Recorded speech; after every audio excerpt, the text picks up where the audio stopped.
সর্বপ্রথমেই পরম দয়ালের শ্রীচরণ কমলে জানাই আমার ভক্তিপূর্ণ প্রণাম।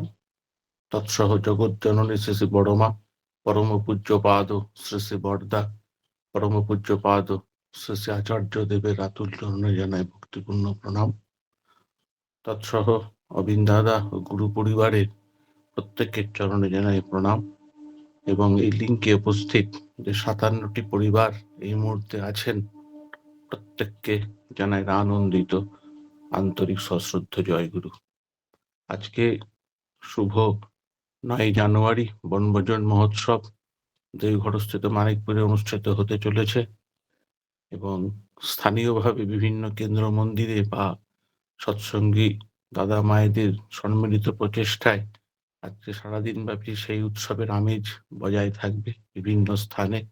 এই উৎসব মুখর দিনে সকলের সর্বাঙ্গীন মঙ্গল প্রার্থনা করি দয়ালের আতুল চরণে। আজকের যে মূল বিষয়, শ্রী শ্রী ঠাকুরের ভাবধারায় বিবাহ সংস্কার, তার উপরে আমি আলোকপাত করার চেষ্টা করব। আসলে এই বিষয়টি বিবাহ সংস্কার, সুবিবাহ, সুপ্রজনন এবং বর্ণাশ্রম, এটা কো-রিলেটেড। এটা অত্যন্ত একটা টাফ সাবজেক্ট। এটি ব্যাখ্যা করতে অন্তত 3-4 দিন সময় হলে জিনিসটা কমপ্লিট হয়। তো আমি চেষ্টা করছি এই অল্প সময়ের মধ্যে এত বিস্তৃত সাবজেক্টকে সংক্ষেপে আলোকপাত করার। ভুল ত্রুটি হলে ক্ষমা প্রার্থনীয়। ঠাকুরের দয়ায় বলার চেষ্টা করব। জয় গুরু দাদা, জয় গুরু। আমরা জানি শ্রী শ্রী ঠাকুর যে দশবিধ সংস্কারের কথা বলেছেন,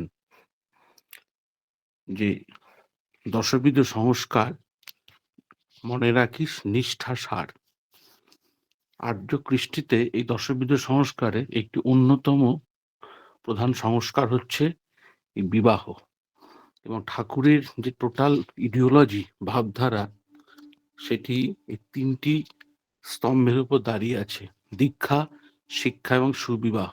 দীক্ষা আমরা পেয়েছি সদ্গুরু শ্রী শ্রী ঠাকুরের সেই সুদীক্ষায়, সদ্দীক্ষায় আমরা দীক্ষিত হয়েছি। শিক্ষাও এখন তো লিটারেশন, MA, ডক্টরেট, PhD বা বিভিন্ন যে প্রফেশনাল কোর্স নিয়ে আমরা লিটারেট হয়েছি, পেশাগত জীবনে প্রবেশ করেছি। কিন্তু শিক্ষাটার সাথে যে চরিত্র আছে সেটা ঠাকুর আরো বিস্তৃত ব্যাখ্যা করলেন। তাই দীক্ষা শিক্ষা কম বেশি আমাদের আছেই। এবং সুবিবাহ, এখানে আমরা অনেকেও বিবাহ করেছি বা করব, সেখানেও কিন্তু আজকের সমাজে দাঁড়িয়ে বা বিগত ইতিহাস ঘাটলে এই বিবাহ প্রথায় অনেক ভুল হয়ে যাচ্ছে। যেটা ঠাকুর ম্যারেজ রিফরমেশনের কথা বললেন, বিবাহ সংস্কারের কথা বললেন। কোনো অবতার পুরুষ এর আগে এত বিস্তৃতভাবে বিবাহ বিজ্ঞানের উপরে, ম্যারেজ রিফরমেশনের উপরে এত বাণী, এত কথা, এত নির্দেশ দেননি। কারণ প্রোডাকশনটা হচ্ছে দাম্পত্য জীবনে একটি নরনারীর মিলনের মধ্য দিয়ে এটি সন্তানের প্রোডাকশন হয়। একটা সন্তান পৃথিবীর বুকে নেমে আসে। ফ্যাক্টরিতে যেমন একটা কোনো প্রোডাক্ট উৎপাদিত হয়, সে মেডিসিনই বলুন বা যে কোনো ভোগ্যপণ্য বলুন, কিন্তু মানুষের আমদানি হচ্ছে বিবাহের মধ্য দিয়ে। তাই বিবাহটা যত উন্নত হবে, যত বিজ্ঞানসম্মত হবে, তত কিন্তু উন্নত আত্মা নেমে আসবে। সেটাই শ্রী শ্রী ঠাকুর পুণ্যপুঁথি প্রথম বাণীতে বললেন, আমি চাই শুদ্ধ আত্মা। এই শুদ্ধ আত্মা, সে শুদ্ধ মনুষ্য শরীর নিয়ে উন্নত মানসিকতা সম্পন্নের জন্ম দেওয়ার জন্য কিন্তু সুবিবাহটা একান্ত প্রয়োজন। এখন এই যে সন্তানের মধ্যেই এই পূর্বপুরুষের ধারা কিন্তু বজায় থাকে। ঠাকুর বলছেন, পিতৃপুরুষের নিষ্ঠা অমৃত গুণ ও আচার যেমন তরভাবে সন্তান সন্ততে বর্তে ওঠে, তা কিন্তু ঋতগতিরই বিভূতি। এবং সেই ঋতজনিত যোনি মাতৃডিম্ব এবং পিতৃযোনির সংযোগে বিধায়িত হয়ে বিধানকে উৎসর্জিত করে তোলে। তাই কুলাচার সন্দীপ্ত অভিদীপনা নিয়ে সদৃশ ঘরে বিবাহ যদি হয়, নিষ্ঠা, আনুগত্য, কৃতি, সমপ্রিয় উর্জনায় সার্থক সঙ্গতিশীল শিষ্ট মিলন যদি হয়, ছেলে মেয়ে ওই পিতৃপুরুষের বৈশিষ্ট্যে উজ্জীবিত হয়ে ওঠে। সেটাই কিন্তু সন্তানের মধ্যে পূর্বপুরুষের ধারা বজায় থাকে। আমাদের যে শরীর, নরনারীর যে শরীর, তার মধ্যে কিন্তু আমাদের পূর্বপুরুষ বিদ্যমান। আমি এসছি, আমার বাবা মা, আমার বাবা এসছে, তার বাবা মা। এইভাবে কিন্তু পূর্বপুরুষের বংশধারার মধ্য দিয়ে আমরা কিন্তু নেমে এসেছি। আকাশ থেকে কিন্তু ভগবান এসে পড়ে না। সে পাথরের ভগবান কথা বলে না। কিন্তু অবতার পুরুষ তিনি নররূপ ধারণ করেন। এই জন্য অবতার পুরুষদের যে বাবা মা বা যে কোনো মনীষীদের বাবা মা, তারা কিন্তু অত্যন্ত উন্নত ছিলেন, উন্নত দাম্পত্য জীবনের অধিকারী ছিলেন। ঠিক তেমন ভাবেই ঠাকুর চাইছেন প্রতিটি ঘরে এই দেব সন্তানের জন্ম হোক।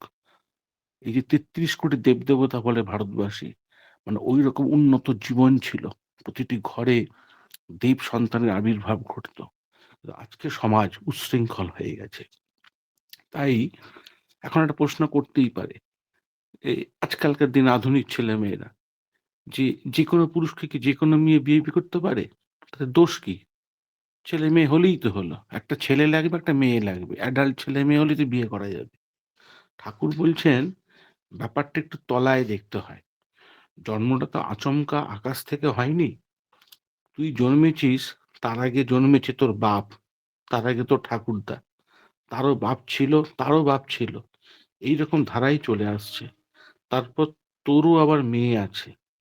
স্পার্ম মানে শুক্রকীটের মধ্যে মেল স্পার্ম থাকে, পুংশুক্রকীট, আর ফিমেল স্পার্মের মধ্যে থাকে ফিমেল শুক্রকীট বা স্ত্রী শুক্রকীট। একটা স্থাণু, একটা চরিষ্ণু, একটা স্ট্যাটিক আর একটা ডাইনামিক। এই ফিমেল স্পার্ম থেকে মেয়ে হলো। সে কিন্তু তোরই একটা পার্ট, মানে বাবারই একটি অংশ। যে ওভা বা ডিম্বকোষের মধ্যে যে থাকে সেটা বাড়ে, সেই স্পার্মটা। তার মধ্যে তুই ওর মধ্যে বাড়ছিস। সেখানে সেল ডিভিশন হচ্ছে, কোষের বিভাজন ঘটে। হতে হতে সেন্ট্রোজোম, প্রাণন তারকা মাথায় করে সে বেড়ে চলে।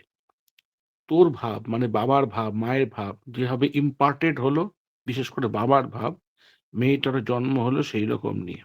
সেই জন্য মেয়েকে তার পিতৃধারায় কালচার্ড করে তুলতে হয়, শিক্ষিত করে তুলতে হয়। মনে রেখো, বিএমএ পাশ করলেই শিক্ষিত হলো না। কুলকৃষ্টির অনুশীলন চাই। আগে আমাদের কুলাচার ছিল, তার সিমিলার ক্লনশিপ ছিল, অর্থাৎ সদৃশ বংশ দেখে ছেলে মেয়ের বিয়ে দিতে হতো। তুমি যদি তা না করো, তাহলে তোমার মেয়ের মধ্যে যে ধারাটা ছিল সেটা নষ্ট হয়ে গেল। ওই জীবনধারা লাইফ স্প্যান আর থাকলো না। তোমার সিড বীজের সুসাইড হলো, ঠাকুর বলে। অর্থাৎ যে কেউ যাকে খুশি বিয়ে থা করতে পারে না, এই কুলকৃষ্টি দেখে সেই বিবাহটা কিন্তু করা লাগে। আর গোলমেলে বিয়েটা কিন্তু ঠাকুর একদম পছন্দ করেননি, বারণ করেছেন। ঠাকুর বলছেন সেরকম পণ্ডিত লোক থাকলে ব্যাকক্রস করে কিছু কিছু বাঁচাতে পারে, অর্থাৎ প্রতিলোম বিবাহের ক্ষেত্রে। কিন্তু প্রতিলোম সংযোগ খুব বেশি হয়ে পড়লে সম্ভব হয় না। ঠাকুর বলছেন ধরো তোমার 5টা মেয়ে আছে, একটি ডোমের সাথে দিলে, একটা ম্যাথরের সাথে দিলে, একটা মুচির সাথে দিলে, এইভাবে বিয়ে দিলে, তারা যদি মিনিস্টারও হয়, তাহলেও তোমার কালচার ট্র্যাডিশনের কথা শুনবে না, বুঝতে চাইবে না। আমাদের ট্র্যাডিশনাল ট্রেডস যে ঐতিহ্যগত ধারা ছিল, সেগুলো অশোকের সময়, মানে সম্রাট অশোকের যে শাসনকাল, ইতিহাসের পাতায় সেসব ভেঙে গেল। তখন মুসলমান আসার পথ হলো। বৌদ্ধ যারা ছিল তারা অনেক মুসলমান হয়ে গেল। এইভাবে ট্র্যাডিশন ভেঙে আমরা অকাম করে ফেলেছি। আমাদের ব্যক্তিত্ব বলে আর কিছু নেই, ঠাকুর বললেন। মানে কোনোভাবেই যেন সেই গোলমেলে বিয়েটা একদম না হয়। এখন কথা হচ্ছে, এই যে কাস্ট, আমরা যে কাস্টের কথা বলি, কাস্ট মানে তো জাত। ঠাকুর বলছেন কাস্ট এসছে ক্যাস্টাস থেকে, মানে পিওর, বিশুদ্ধ। কাস্ট মানে গ্রুপ, শ্রেণী। তার মধ্যে আছে পিওর, বিশুদ্ধ থাক। ক্ষত্রিয় একটা গ্রুপ, পিওর থাকুক। এইরকম সব বিপ্র একটা কাস্ট। বৈশিষ্ট্যগত গুণপনা যেন কিছুতেই নষ্ট বা দুষ্ট না হয়। কাস্টের মধ্যে যে এতখানি আছে তা কেউ বুঝতে চায় না, তলিয়েও দেখে না। ঠাকুরকে বলছেন যে যেটা নষ্ট হয়ে গেছে সেটা কি করব? ঠাকুর বললেন আবার আরম্ভ করতে হবে আমাদের। দীক্ষা, শিক্ষা এবং বিয়ে এই ৩ টি যাতে ঠিক থাকে তা আমরা দেখব। প্রতিটি বিয়ে যাতে বর্ণ, বংশ, গোত্র, বয়স ইত্যাদি বিচার করে সদৃশ ঘরে হয় তার ব্যবস্থা করতে হবে। নিজেদের ঐতিহ্য, কুলাচার ঠিক রাখতে হবে। ঠাকুর বলছেন যে ঠাকুরকে প্রশ্ন করা হচ্ছে যে, "আপনি সদৃশ ঘরে বিয়ে দেওয়ার কথা আজকাল এত বলছেন যে উচ্চ ঘরে মেয়ের বিয়ে দেওয়ার কথা যেন একটু পাশে পড়ে থাকছে।" ঠাকুর বলছেন, "এখন একথা বলি কেন? বড় ঘর বলতে তোমরা ব্যতিক্রম দুষ্ট একটা ঘরকে বোঝো। সেই জন্য ওই সদৃশ ঘরই ভালো। সদৃশ ঘরে পারলেই বিয়ে দেবে। অবশ্য সত্যিকারের বড় ঘর যেটা, সেটা আরো ভালো। যে বর মানে শ্রেষ্ঠ, সব দিক থেকে যিনি শ্রেষ্ঠ। তাই এই বংশটাও কিন্তু সেক্ষেত্রে দেখা লাগে। এইভাবে যদি আমরা বর্ণ, বংশ, গোত্র এইগুলোকে যদি মেইনটেইন না করি, তবু কিন্তু আমাদের সমাজ ধ্বংসের পথে এগিয়ে যাবে। ঠাকুরকে বলছেন যে পাশ্চাত্য দেশে তো বিবাহের কত গন্ডগোল, যেগুলো আমরা ফরেন কান্ট্রিতে দেখি। তবুও সেই দেশে ভালো ছেলে জন্মায় কি করে? ঠাকুর বলছেন ওখানে এমনতর ফ্যামিলি ঢের আছে, পরিবার যাদের মধ্যে কোনো ইন্টারপোলেশন বা ব্যতিক্রম হয়নি। বিশেষ করে রোমান ক্যাথলিকরা তো সব করেই না। ওই যে উইলিয়াম জেমসের মতন বড় বড় ফিলোজফার, দার্শনিক, আরো বড় বড় লোক ওদের ভিতর দিয়ে জন্মগ্রহণ করেছে। আর কতগুলো আছে এরা এবেলা বিয়ে করে ওবেলা ছাড়ে। ওরা ঘৃণা করে খুব, মানে ডাইভোর্স যেটাকে বলা হচ্ছে। ওদের মধ্যে কিছু আছে ডিভোর্স করেছে অথচ সেই বংশে বড় লোকের জন্ম হয়েছে। সেটা কিরকম? ওই যে নিউটন ও আরো কে জন্মাবার পরে নিউটনের মা ডিভোর্স করেছিল। আজকাল ওদেরও ইউজেনিক্সের, প্রজনন বিজ্ঞানের উপর দরদ এসে গেছে। খুব রিসার্চ করছে, করে তার সমর্থন বার করছে। দেখা যায় ভালো লোকের সাথে বিয়ে হয়ে ভালো ছেলে হয়েছে, আবার খারাপের সাথে বিয়ে হয়ে সন্তান হয়েছে মাতাল, মদখোর। ঠাকুর বললেন তাই সদৃশ ঘরে বিবাহ দরকার কেন? ঠাকুরকে প্রশ্ন করা হচ্ছে। ঠাকুর বলছেন স্পার্ম, শুক্রকীটগুলি ওভাতে ডিম্বকোষে গিয়ে পিক আপ করে সেম ইনস্টিংক্ট। স্পার্ম অর্থাৎ সদৃশ সংস্কারের শুক্রকীট যদি সেম ইনস্টিংক্টের ওভার সদৃশ সংস্কারের ডিম্বকোষকে পিক আপ না করে, তাহলে সম্ভব হয়ে যায়, সংস্কারগুলি নষ্ট হয়ে যায়। এই জন্য সদৃশ ঘরে বিবাহ এত দরকার।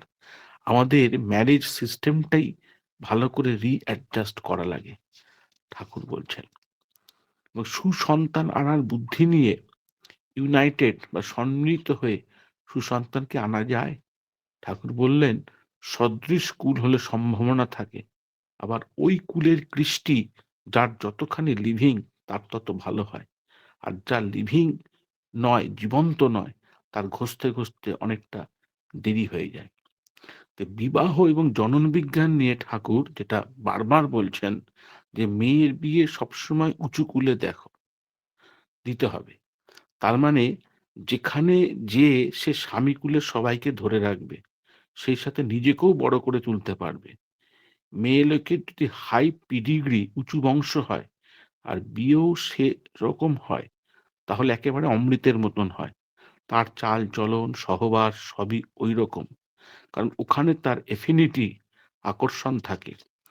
তার ওভার ডিম্বকোষ ডেভেলপড হয়ে উঠতে থাকে। স্বামীর ভালোর জন্য যা যা করার দরকার সবই সে অক্লেশে করে ফেলে। তার যদি কোনো খারাপ কোয়ালিটি থাকে, অবগুণ থাকে, সেগুলিও শক্তিহীন হয়ে পড়ে। সে বোঝে সব, কিন্তু খারাপ কিছু করার প্রবৃত্তি আসে না। নিজের থেকেই তার একটা সলিউশন হয়ে যায়।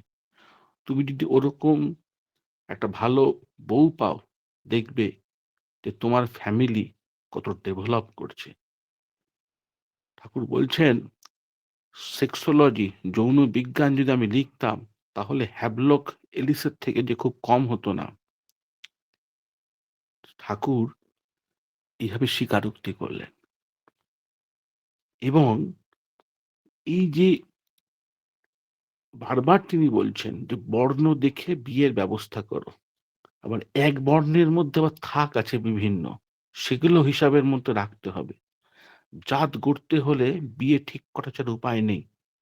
তার মধ্যে বিশেষ করে খেয়াল রাখতে হবে মেয়েরা যাতে কিছুতেই নিচু ঘরে না পড়ে, সেদিকে খুব খেয়াল রাখতে হবে। এবং গোত্রটা যেন অবশ্যই আলাদা হয়, কারণ বিয়ে ঠিক না হওয়া পর্যন্ত, কম্প্যাটিবল ম্যারেজ, সদৃশ বিবাহ না হওয়া পর্যন্ত এসব হবে না। শ্রী ঠাকুর বারবার এই কম্প্যাটিবল ম্যারেজ, অর্থাৎ এই সদৃশ বিবাহ, এটার উপর কিন্তু খুব জোর দিয়েছেন। তাই আমাদের এই বিবাহ ব্যাপারে ঠাকুরের যে বিধান, সেই বিধানগুলোকে পুঙ্খানুপুঙ্খভাবে মেনে চলতে হবে। এক্ষেত্রে কোনো রকম কার্পণ্য করলে কিন্তু কখনোই চলবে না। এইটি একেবারে আমাদের মাথায় ঢুকিয়ে নিতে হবে। এখন এই যে বিবাহ সংস্কার, যেটা ঠাকুর বারবার বললেন, এই বিবাহ সংস্কারটা কেন প্রয়োজন? যে বিশেষ করে আজকে যে কলেজের স্টুডেন্ট লাইফ যারা অতিক্রম করছেন, স্টুডেন্ট লাইফ, মাধ্যমিক, উচ্চ মাধ্যমিক বা কলেজ স্টুডেন্ট বা ইউনিভার্সিটি স্টুডেন্ট, তারা ঠিক মতো জানেই না, মানে যারা এখনো বিবাহ জীবনে ঢোকেনি, তাদের এটা বিশেষ করে জানার দরকার। তারা হয়তো অনেক লেখাপড়া করছে, অনেক ডিগ্রি নিচ্ছে, কিন্তু কিভাবে সঙ্গী নির্বাচন করতে হয়, জীবন সঙ্গী, সুখী দাম্পত্য জীবন কেমন ভাবে হতে পারে, সুসন্তান কিভাবে লাভ হয়, সেই সম্বন্ধে তাদের কিন্তু কোনো জ্ঞানই নেই। এই জায়গাটায় ঠাকুর কিন্তু হাত দিলেন। সেইটা আমাদের সৎসঙ্গী বাড়ির ছেলে মেয়েদের, আমাদের অভিভাবকদের এটা সুন্দর করে বুঝিয়ে বলতে হবে। ঠাকুরের এডুকেশনে এডুকেট করতে হবে। ঠাকুর যে বিবাহ বিজ্ঞান সম্বন্ধে এত কথা বলেছেন, সেগুলো তাদের বিশেষ করে বাবা মাদের জানাতে হবে। সুখী গৃহজীবন কি করে অধিকারী হওয়া যায়, এই সুখী গৃহজীবনের কিন্তু এখন খুব অভাব। এই জন্য দাদা 1 মিনিট, একটা প্রশ্ন করব। বলেন। বলছি জয়গুরু দাদা, এই ধরুন, আচ্ছা হ্যাঁ হ্যাঁ, সময়টা নষ্ট হয়ে যাবে। আমাকে অ্যাকচুয়ালি খুব ভাস্ট কোর্স, খুব ক্রিটিক্যাল কোর্স, এই সময়ের মধ্যে কতটা হবে আমি বুঝতে পারছি না। আরো 2-3 দিন হলে জিনিসটা পুরো কমপ্লিট হয়। কন্টিনিউ করুন। পরে কোশ্চেন করবেন, হ্যাঁ, মানে ইয়েটা কেটে যাবে আর কি। এই যে বিবাহ সংস্কার, এটা কিন্তু একটা খুব সাংঘাতিক পয়েন্ট, ম্যারেজ রিফরমেশন, যেটি শ্রী ঠাকুর বারবার বলেছেন। ঠাকুর তার বাণীতে বলেছেন, মেয়ে বরে বরণ করে সেই বিয়েতেই সমাজ বাড়ে। অর্থাৎ ঠাকুর একটি মেয়েকে স্বামী নির্বাচন করার অধিকার দিয়েছেন, যোগ্যতা তিনি অধিরূঢ় করেছেন। তাহলে বাবা মার ভূমিকা কি হবে? তারা কি নীরব দর্শক থাকবে? না, মেয়ে একটু বড় হলেই আমরা মেয়েদের শিক্ষা দেব কেমন করে বরণীয় পুরুষকে নির্বাচন করতে হয়, স্বামী নির্বাচনে যেন ভুল না হয়, ভুল বিয়েতে সে সারা জীবন কষ্ট পেয়ে মরবে। ছেলেকেও শিক্ষা দেওয়ার ব্যাপার আছে। তাই ছেলেকে শিক্ষার অন্যতম হলো যে তুমি বিয়ে করার জন্য কোনো মেয়ের পায়ে যদি পড়ে যাও, যেন বিয়ে করা তোমার যোগ্যতাই হয়নি। তাই ঠাকুর বাণীতে বললেন, মেয়ে মুখ কামুক পুরুষ, মেয়েলি ফ্যান চাটা, আত্মঠগী বেকুব পাগল, কপালে মুড়ো ঝাঁটা। আজকে টিভি সিরিয়াল সিনেমায় ছেলে গিয়ে মেয়েকে অফার দিচ্ছে। ঠাকুর বলছেন এটা বিবাহের, ওই ছেলেটি বিবাহে সব থেকে অযোগ্য। পুরুষ থাকবে ইষ্টকেন্দ্রিক, বাবা মাকে শ্রদ্ধা করবে, ভালো চাকরি করবে, পড়াশোনা করবে, ব্যবসা করে বড় হবে, সমাজের সেবা করবে, নারী মুগ্ধ হয়ে তাকে বরণ করবে। আর এখন হয়ে গেছে উল্টো, একটা ফেরেকবাজ ছেলে, সে পড়াশোনা না করে মেয়েদের পিছনে পিছনে ছুটছে, টন্টিং করছে। তার জন্মটাই তো হয়েছে ওই রকম, বিকৃত পিতা মাতা, বিকৃত মানসিকতার সন্ধান। এই জন্য উচ্ছৃঙ্খল জীবনযাপন ঘটছে। তাই ঠাকুরই আদর্শ কেন্দ্রিক পুরুষের কথা বলেছে। তাই এই বিয়ের আগে মেয়ের অভিভাবক ছেলের বংশ, গুণপনা, প্রকৃতি সম্বন্ধে বিস্তারিত খবর নিয়ে মেয়ের কাছে গল্প করতে হবে। তারপর মেয়ের সম্মতি নিয়ে বিয়ে দেওয়াটা কিন্তু ঠাকুর বলছে সব থেকে ভালো। এবং সেই বংশ পাত্রের গুণাবলী সেগুলো বাবা মা বললেন বা মেয়েটি জানলো, তারপর কিন্তু সেখানে বিয়ে দেওয়াটা উচিত। এবং বিয়ের ব্যাপারে সব থেকে যেটা ঠাকুর গুরুত্ব দিচ্ছেন, মেয়ের শ্রদ্ধা একটা প্রধান জিনিস। বিয়ে থা যদি ঠিক মতো হয়, দাম্পত্য জীবন যদি সঙ্গতিপূর্ণ হয়, পুরুষ নারী যে জীবনটা রস পায়, উৎসাহ পায়, তাতে সন্তানাদি ভালো হয়। এতে শুধু ব্যক্তি দম্পতি পরিবার নয়, সমাজ ভালো হয়, বংশ পরম্পরা সমাজ একটু একটু করে বেড়ে চলে। ঠাকুর বলেছেন, উন্নয়ন আর সুপ্রজনন এই তো বিয়ের মূল, যেমন তেমন করে দিয়ে করিস না প্রভু। তাহলে এই সুপ্রজনন মানে শুভ জন্ম সংস্কার সম্পন্ন সুসন্তানের জন্ম দেওয়া। স্বামী স্ত্রীর শুভ বিবাহে দাম্পত্য সুখ শান্তি প্রণয়ের মধ্য দিয়ে সুসন্তানের জন্ম সংস্কার, কুলকৃষ্টি পালন, পরিবারের গৌরব, সমাজের মঙ্গল সবকিছু কিন্তু কোরিলেটেড। ঠাকুর যেমন তেমন বিয়ে করে জীবনে মারাত্মক ভুলের থেকে সাবধান করেছেন। এই ভুল আমরা হামেশাই করে ফেলছি। ঠাকুর বলছেন বিয়ের ব্যাপারে যাতে ভুল না হয় সেদিকে বিশেষ লক্ষ্য রাখার কথা বলেছেন। অন্য বিষয়ে ঠেকে শেখা চলে, কিন্তু এ বিষয়ে ঠেকে শিখতে গেলে জাতির সমূহ সর্বনাশ। ঠাকুর বলছেন রক্তের বিপর্যয়, জননের বিপর্যয় সবচাইতে বড় বিপর্যয়। এই বিপর্যয় সমাপ্তি হয় না এক পুরুষে, বংশ পরম্পরায় এই বিপর্যয় গুণিত হয়ে চলে। তাই খুব সাবধান।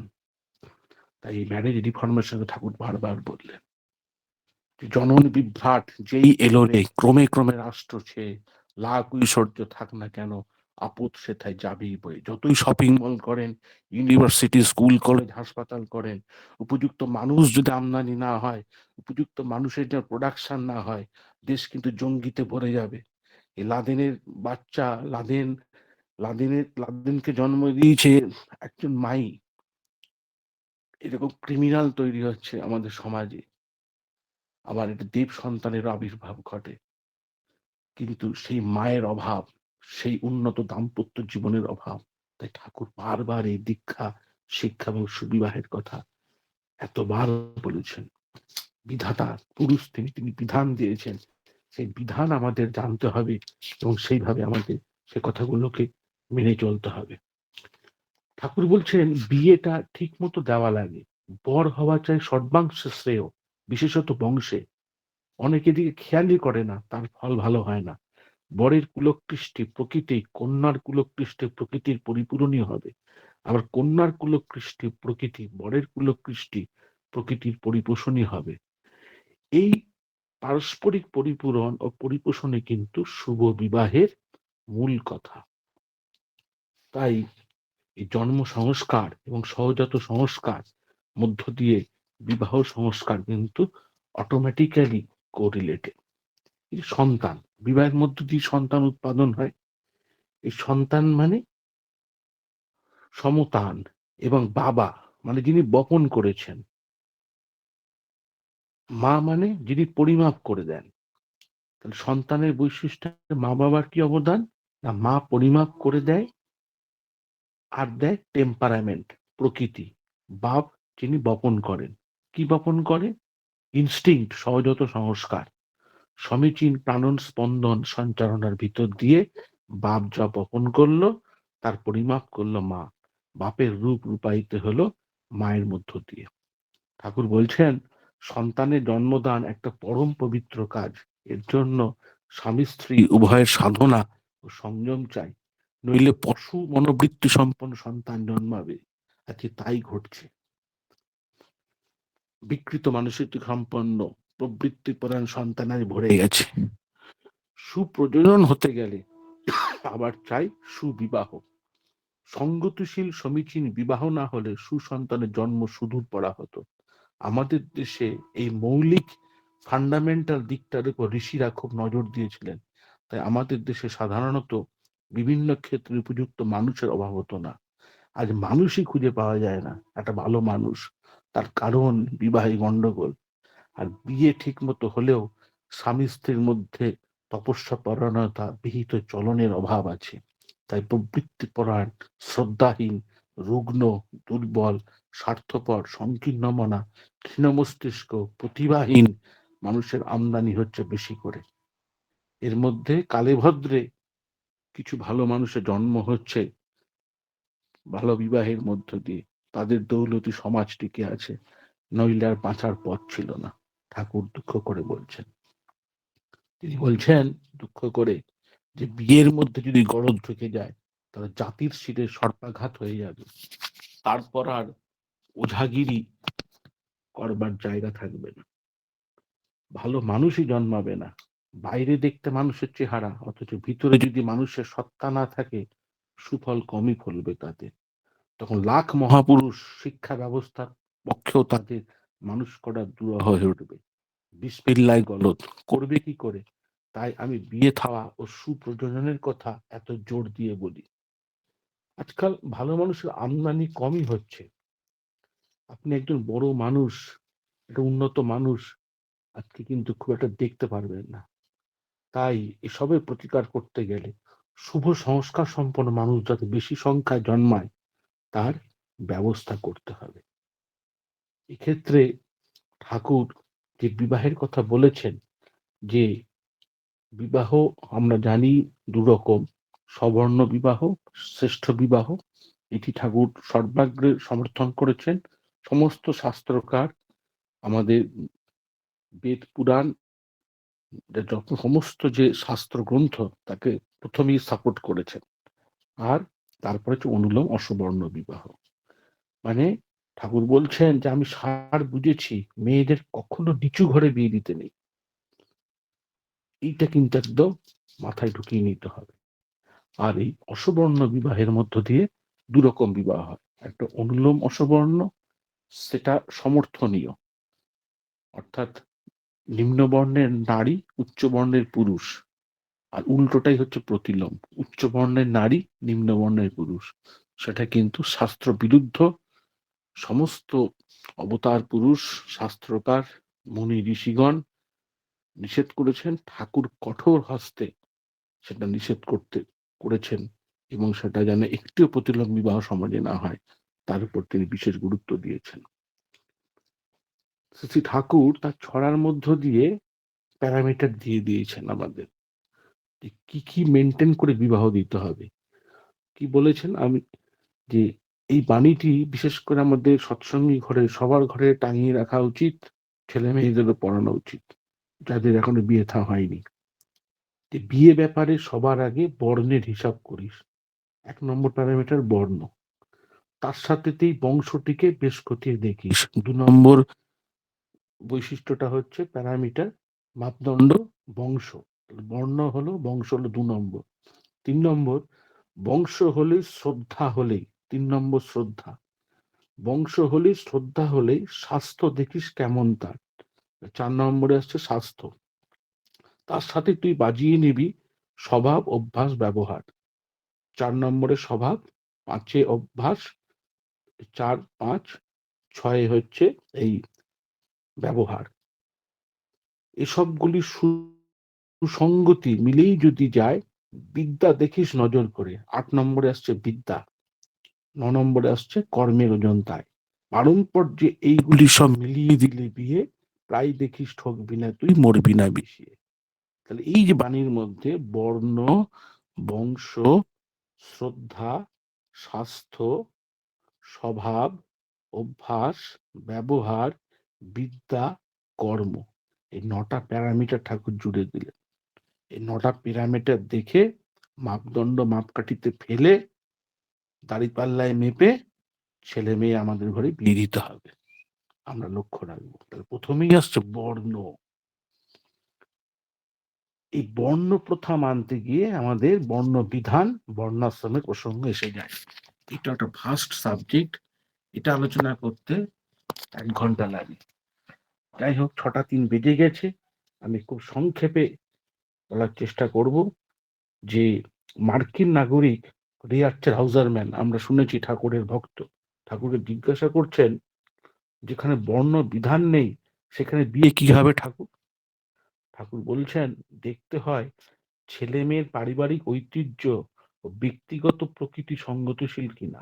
মেয়ে এমন তরা হওয়া উচিত যে কিনা পুরুষের বংশগত ব্যক্তিগত সংস্কার ও বৈশিষ্ট্যকে মূর্ত করে তুলতে পারে।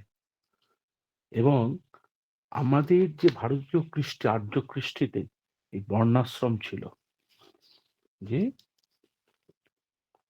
বর্ণাশ্রমটা হচ্ছে যে 4টি বর্ণ ছিল আমাদের। এটা আমরা সবাই জানি, যে বিপ্র, ক্ষত্রিয়, বৈশ্য এবং শূদ্র। এই যে 4টি বর্ণ কিভাবে এসেছিল সেটা সম্বন্ধে আমরা জানি। যে বর্ণাশ্রম সম্বন্ধে ঠাকুর তার বাণীগ্রন্থে কি বলবে, বাঁচতে নরের যা যা লাগে তাই নিয়েই তো বর্ণ জাগে, স্বভাব পটু সমৎপাদন তাই দিয়ে সব করে প্রাণন, বংশক্রমিক উৎকর্ষণ গুণ ও কর্ম নিয়ন্ত্রণ, এই নিয়ে 4 বর্ণ বিভাগ, বিপ্র আদি 4টি থাক, এ না হলেই সর্বনাশ, ভাঙে রাষ্ট্র জাতি দাস। এই গুণকর্মের ভিত্তিতে যে বর্ণ সৃষ্টি করেছেন, চতুর্বর্ণ মায়া শ্রেষ্ঠ গুণকর্ম বিভাজস, ভগবান শ্রীকৃষ্ণ গীতায় বললেন। ঠাকুর সেই একই কথা ধরে বললেন, সে বর্তমান পুরুষোত্তম শ্রী অনুকূলচন্দ্র তিনি বানিয়ে দিলেন, শূদ্রই তো জাতির চাকা, বৈশ্য যোগায় দেশের টাকা, ক্ষত্রিয়রা রাজার জাত, সবার পূরণ বিপ্রধাত। সবাইকে পূরণ করে বিপ্র, তাই শ্রেষ্ঠ বর্ণ হচ্ছে বিপ্র বর্ণ। এখন এই গ্রেডেশন সব জায়গাতে, একটা চাকরির স্থলে যান, অফিসেও একজন অফিসার থাকেন, দারোয়ান থাকেন, A grade, B grade, C গ্রেডের কর্মচারী থাকেন। সব ক্ষেত্রে ব্লাডের যে আমরা যে রক্ত আদান প্রদান করি, সেখানে এ বি সার্বজনীন দাতা রহিত আছে, যে কোনো রক্ত যে কোনো রক্তের গ্রুপের মানুষকে দেওয়া যায় না। এটা ন্যাচারাল। এটা শুধু মানুষের ক্ষেত্রে না, পশু পাখি, গরু ছাগল, অ্যানিমেল ওয়ার্ল্ড, সব জায়গাতেই কিন্তু সিস্টেমটা রয়েছে। তাই এই দীর্ঘদিন একটি গুণ এবং কর্ম বহু পুরুষ ধরে, হাজার হাজার বছর ধরে প্র্যাকটিস করলে পরে সেটা সহজাত সংস্কারে, ইনস্টিংক্টে গিয়ে পর্যবসিত হয়। এখানে বায়োলজি স্টুডেন্ট, জেনেটিক্স, ইউজেনেটিক্সের প্রশ্ন এসে যায়। অনেক কঠিন সাবজেক্ট। আমি যেহেতু সায়েন্সের স্টুডেন্ট, এই নিয়ে ছোটবেলা থেকেই পড়াশোনা করেছি, এগুলো নিয়ে স্টাডি করেছি, তাই এগুলো যদি ল্যাপটপ বা স্ক্রিন থাকে, সেগুলো ছবি এঁকে দেখিয়ে বোঝানো সম্ভব, সেটা তো এই ক্ষেত্রে সম্ভব নয়। তবু জেনেটিক্স এটা একটা ল্যাটিন শব্দ, এটা জিনগত বিদ্যা, যেটা বংশগতি ধারক ও বাহক হচ্ছে জিন। এই জিন সম্বন্ধে এখন জেনেটিক কাউন্সেলিং বিদেশে পড়ানো হয়।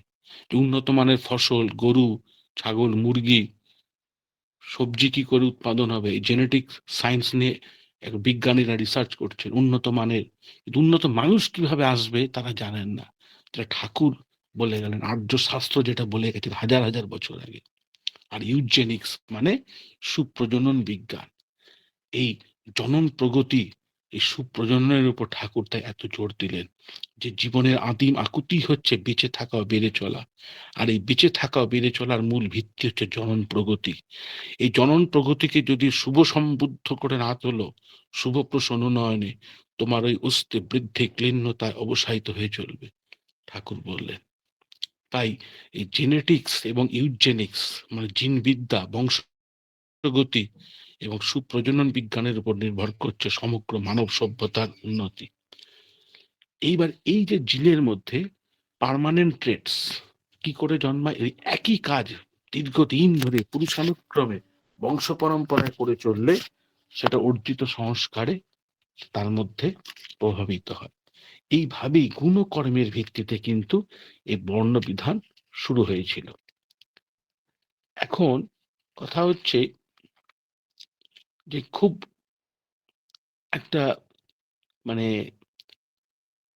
কমন কোশ্চেন, যে একটি বিপ্রবর্ণের পুরুষ, একটা ক্ষত্রিয় বর্ণের পুরুষ, ভালো চাকরি করে, অফিসার র্যাঙ্কে, ভালো লেখাপড়া, শিক্ষা দীক্ষা, সে কেন বামুনের মেয়ে বিয়ে করতে পারবে না? আমাদের আর্য শাস্ত্র কি এতটাই অনমনীয় যে কোন সন্তান বৈশ্য বা ক্ষত্রিয় বংশে জন্মগ্রহণ করেছেন, কিন্তু শিক্ষায় দীক্ষায় চরিত্রে কর্মক্ষেত্রে সে অনেক ব্রাহ্মণ সন্তানকে পিছিয়ে ফেলে আসার ক্ষমতা রাখে, তবে কি সে ব্রাহ্মণ কন্যাকে বিয়ে করতে পারবে না? আর্য শাস্ত্র কি এতই নমনীয়? এবং আজকের সমাজে সব থেকে এটা একটা বড় প্রশ্ন স্টুডেন্টদের মধ্যে, বা যারা ঠাকুরের ভাবধারায় অতটা বোঝে না, উদার মানসিকতা সম্পন্ন যারা, এর জবাব একটাই, একটু মাথা ঠান্ডা রাখা। কোনো সন্তান ধরেন বৈশ্য বংশে জন্মগ্রহণ করলো, তার অন্তর্নিহিত গঠন বৈশিষ্ট্য কিন্তু বৈশ্য বংশেরই বৈশিষ্ট্য। এই বৈশিষ্ট্যগুলি হাজার হাজার বছর ধরে তার শিরায় উপশিরায় সহজভাবে প্রভাবিত হচ্ছে। সে যতই শিক্ষা দীক্ষায় উন্নত হোক না কেন, তার স্পার্মের যে জেনেটিক মেটেরিয়াল অবিকৃতই থেকে যায়। তাই এক পুরুষে অর্জিত বৈশিষ্ট্য কখনোই স্পার্মের জেনেটিক মেটেরিয়ালের ভিতর পরিবর্তন আনতে পারে না। এটা বৈজ্ঞানিকভাবে পরীক্ষিত একটা সহজ সত্য। তাই সে যতই বহিঃগুণাবলিতে সজ্জিত হোক না কেন, স্পার্মের জেনেটিক মেটেরিয়াল বৈশ্য বৈশিষ্ট্য বহন করবে।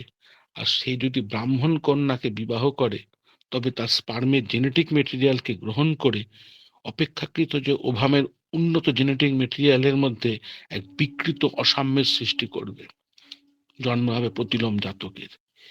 এই জন্য উচ্চ বর্ণের কন্যার সাথে নিম্ন বর্ণের পুরুষের বিবাহ নিষিদ্ধ, যেটাকে প্রতিলোম বিবাহ বলে। কিন্তু সবর্ণ বিবাহ শ্রেষ্ঠ, অর্থাৎ বিপ্র পাত্র বিপ্র কন্যা, ক্ষত্রিয় পাত্র ক্ষত্রিয়া কন্যা, বৈশ্য বৈশ্যা, শূদ্র শূদ্রানী। এরপরে আসছে অনুলোম অসবর্ণ বিবাহ। এটা বহুবিবাহের ক্ষেত্রেই প্রযোজ্য। যেহেতু এখন বহুবিবাহ আইনত দণ্ডনীয়, তাই বহুবিবাহের প্রশ্ন এখন আসছে না। তাই অনুলোম অসবর্ণ বিবাহের কথা আমরা এখন খুব একটা বলবো না। আমরা যারা সৎসঙ্গী, একান্ত ছেলে মেয়ের মধ্যে মিল হচ্ছে না বা পাচ্ছি না, আচার্য নির্দেশ নিয়ে দেওঘরের অনুমতি নিয়ে তারপর সেটা দেখা যেতে পারে। সেটা হলেও মানে মন্দের ভালো, কারণ ঠাকুর বলছেন বিবাহ বিধান গ্রন্থে সবর্ণ বিবাহ না করে অনুলোম অসবর্ণ বিবাহ করা যায় না।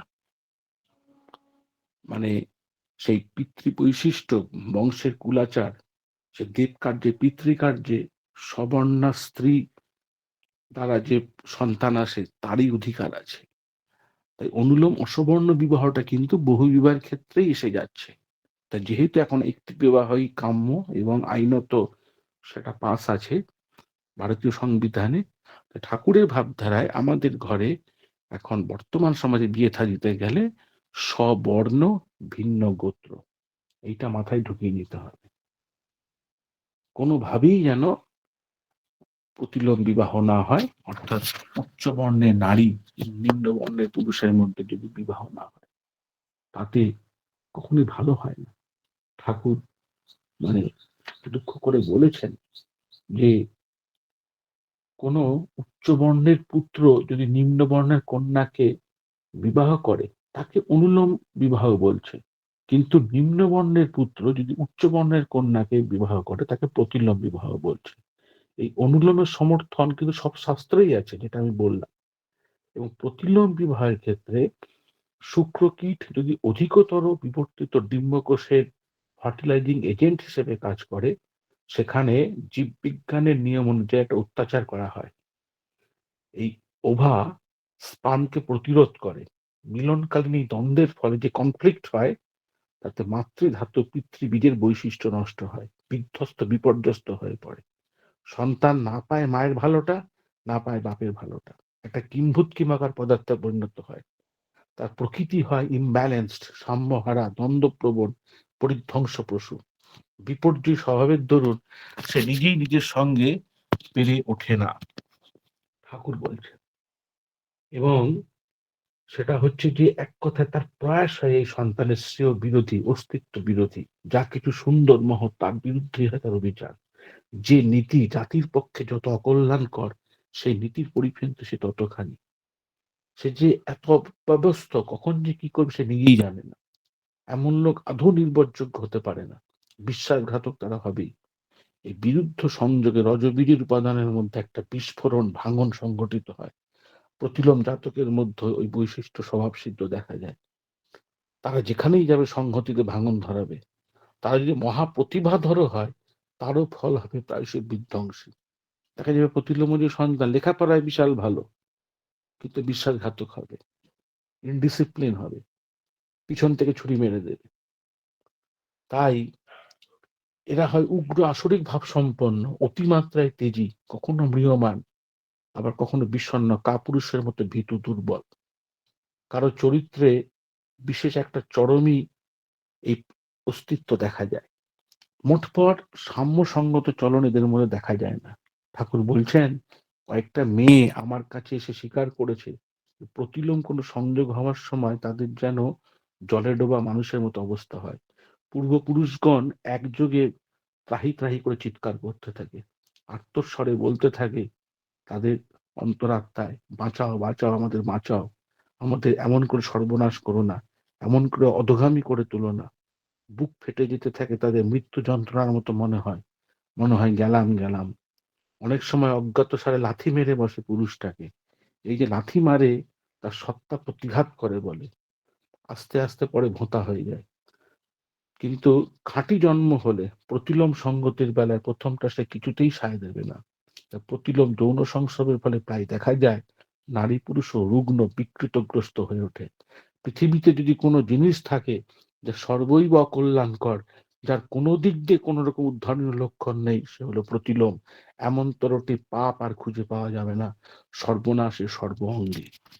তাই কোনো মতেই যেন অন্তত সৎসঙ্গী ঘরে যারা ঠাকুরকে আমরা পেয়েছি, ঠাকুরের দীক্ষা নিয়েছি এবং তার ভাবধারা সম্বন্ধে জানার চেষ্টা করছি, আমাদের সৎসঙ্গী ঘরে অন্তত প্রতিলোম বিবাহ না হয়। শুধু বর্ণ দিক থেকে প্রতিলোম নয়, অর্থনীতি প্রতিলোম হতে পারে। দেখা যাচ্ছে একটি মেয়ে খুব ভালো চাকরি করে, বড় বড় বাপের মেয়ে, সে একটা একটা অরেজ ঘরে একটা বেকার একটা কাপুরুষকে বিয়ে করলো, কি একটা খুব কম বেতনভুক্ত একটা ছেলের সাথে বিয়ে হলো, সে তো অনেক অ্যাডজাস্ট করতে পারবে না। এটাকে বলছে অর্থনৈতিক প্রতিলোম, ইকোনমিক প্রতিলোম। দেখতে হবে পুরুষের ইনকামটাও যেন স্ট্যান্ডার্ড হয়, যেখানে মেয়েটা কি সুখী হবে, সেই মেয়েটাকে ভরণ পোষণ দিতে হবে কিনা। তারপর এডুকেশনাল প্রতিলোম হয়, মেয়েটা MA PhD ডক্টরেট, সেই মেয়েটাকে আপনি বিয়ে দিচ্ছেন একটা ক্লাস 8-9 পাস ছেলের সাথে।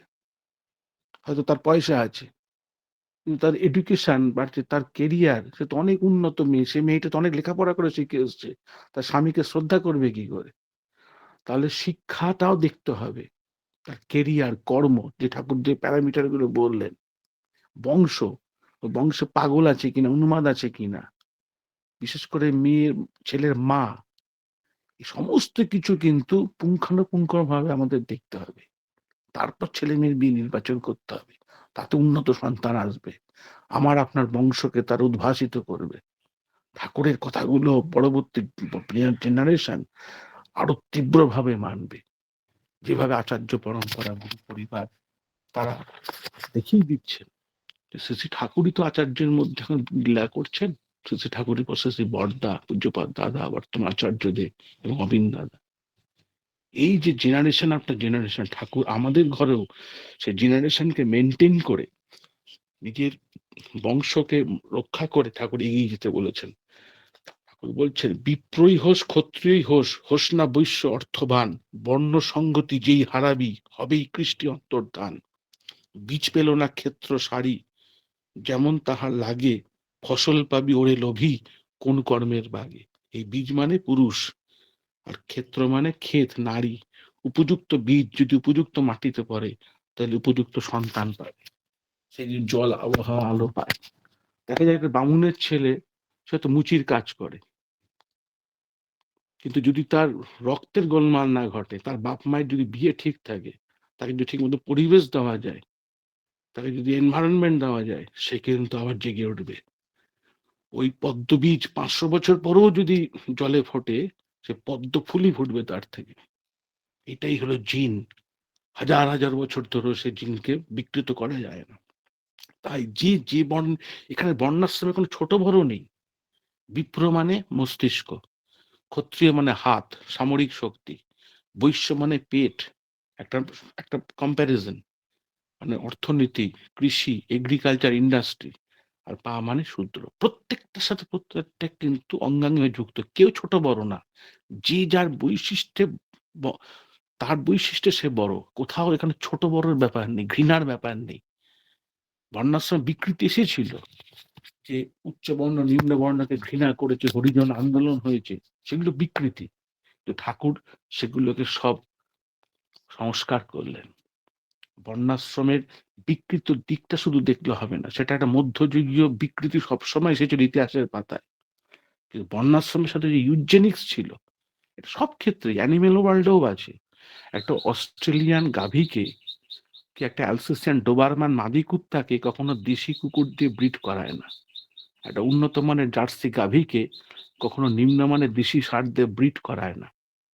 এই আমের ভিতরে কত রকমের আম, হিমসাগর, মধুগুলগুলি, ল্যাংড়া, বোম্বাই, সব আম যদি এক করে দিই, এই প্রজাতি, স্পিসিস, ক্লাস, কাস্ট সব জায়গায় আছে। পাখির মধ্যে আছে, গাছের মধ্যে আছে, সব জায়গায়। ধান বীজের মধ্যে কত রকম বীজের, উচ্চ ফলনশীল ধান, নিম্ন ফলনশীল ধান, আলুর মধ্যে জ্যোতি আলু, চন্দ্রমুখী, এই যে ভ্যারাইটিস, প্রজাতি, এটা সবার ভিতরে আছে। তাই এই যে ঋষিরা এই বর্ণ বিধান এভাবে তৈরি করেছিল, এবং সেটা তারা সায়েন্টিস্ট। ঠাকুর বলছে ঋষিদের কথাগুলোকে তুমি কুসংস্কার বলে উড়িয়ে দিও না, জানো, বোঝো। তাই আমাদের স্টাডি করা দরকার আছে ঠাকুর ইডিওলজি। সময় খুব সংক্ষিপ্ত, আরো বলার থাকলেও সব কথা এত ভাস্ট কোর্স একদিনে বলা সম্ভব নয়। আমি মোটামুটি একটু টাচ দিয়ে গেলাম, সম্পূর্ণ হলো না। যাই হোক, আমাদের পূর্ব বর্ধমানের 6টা 21 প্রার্থনা আমি এখানেই বিরাম টানলাম। ভুল ত্রুটি হলে ক্ষমা প্রার্থনীয়। উপস্থিত সকলের সর্বাঙ্গীন মঙ্গল প্রার্থনা করে এখানেই রাখছি। জয় গুরু দাদা, জয় গুরু।